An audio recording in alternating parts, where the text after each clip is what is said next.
জনগণের হক আলেমের উপর, জনগণের হক আলেমের উপর।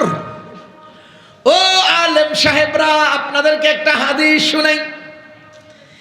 জীবনভর আমরা দেখেছি চাচারা ভাতিজারে একটা হাদিস শোনায়।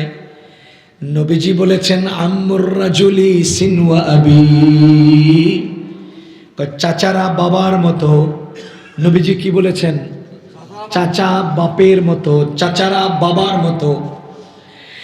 আমাদের চাচারা আমাদেরকে বুঝায় চাচা বাবার মতো। তার মানে চাচা মর্যাদার সম্মান পাওয়ার বেলায় ভাতিজারে কয় বেটা আমি তোর বাপের মতো, কিন্তু কোন চাচা আজ পর্যন্ত ভাতিজারে ফুতের মতো মনে করে না। দুঃখ তো এই জায়গায়, নাকি বুঝতেছেন আমার কথা? ও আলেম সমাজ, জীবনভর আমরা জনগণরে শুনাই ইন্নাল উলামা ওয়ারাসাতুল আম্বিয়া, আলেমরা নবীর ওয়ারিস, আলেমদেরকে সম্মান করতে হবে। আলেমরা নবীর ওয়ারিস, আলেমদেরকে সম্মান করতে হবে। আরে সম্মান পাওয়ার আশায় আলেমরা নবীর ওয়ারিস এটা শোনান, কিন্তু ওয়ারিসের যে জিম্মাদারি আছে সেই জিম্মাদারির কথা মানুষের কন না গিল্লিগা। কিরে আমারে মুরগির রান খাওয়াও, আমি নবীর ওয়ারিস, আমারে সম্মান করো, আমি নবীর ওয়ারিস, আমারে চেয়ারটা দিয়ে দাও, আমি নবীর ওয়ারিস, আমার এই করো, আমি নবীর ওয়ারিস। আমি মানুষের খেদমত করব, এটা কেন বলেন না? আমি মানুষের দরদে দরিদি হব, এটা কেন বলেন না? আমি বেঈমানকে ঈমান শিখাবো, এটা কেন বলেন না? আমি জাহান্নামে চলে যাচ্ছে লোকগুলোকে হাত ধরে জান্নাতের দিকে আহ্বান করব, এটা কেন বলেন না? আমি মানুষের গালি খাবো, এটা কেন নেন না? আমি মানুষের ধমক খাবো, এটা কেন নেন না? আমি মানুষের ভুঁড়ি মাথায় গ্রহণ করব, এটা কেন নেন না?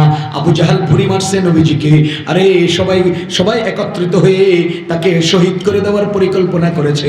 আপনি নবীজির সেইটাও নিতে হবে, তাহলেই তো আপনি ওয়ারিস হতে পারলেন। শুধু ফজিলত নিবেন না দায়িত্বও নিবেন?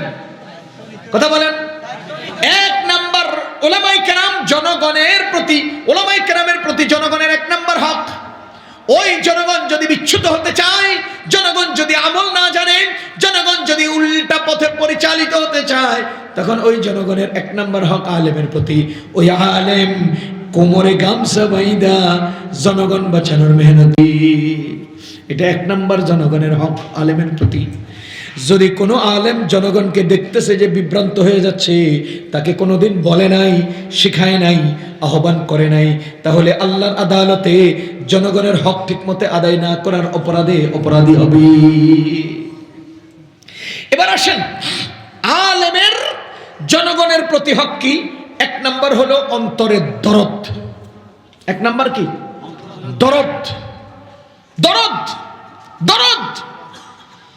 আজকের আলেমরা, আজকের ইমাম সাহেবরা জনগণের হক আদায় করছেন না বলেই জনগণ আজকে ইমানের দিকে ধাবিত হচ্ছে কম। ও ভাই, মোবাইলটা হাতে নিলাম, মুয়াজ্জিন সাহেব আজান দিয়েছে, ইমাম সাহেব মোবাইল দেখতেছে।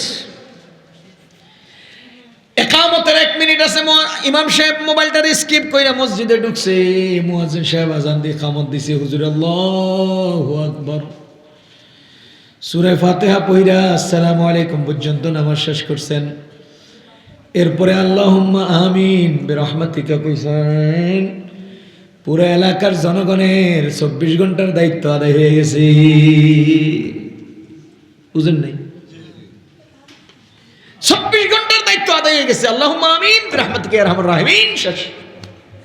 তালাটা মাইরা বাইরে গেছে গা, বাড়ির যে নিজের কাম করে, আর নাইলে আবার হে মোবাইল দেখতেছে, আর নাইলে অন্য কিছু করতেছে।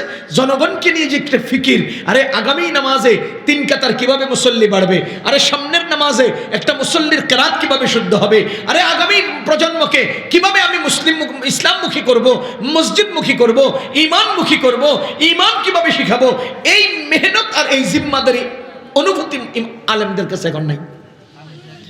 জনগণের প্রতি দরদ নাই, দরদ নাই, দরদ নাই, দিনের দায়িত্ববোধ নাই। কথা কি বুঝতেছেন আপনারা? এটা আমার কমতি, আমি বলতেছি, এটা আমার কমতি, এটা আমার কথাই।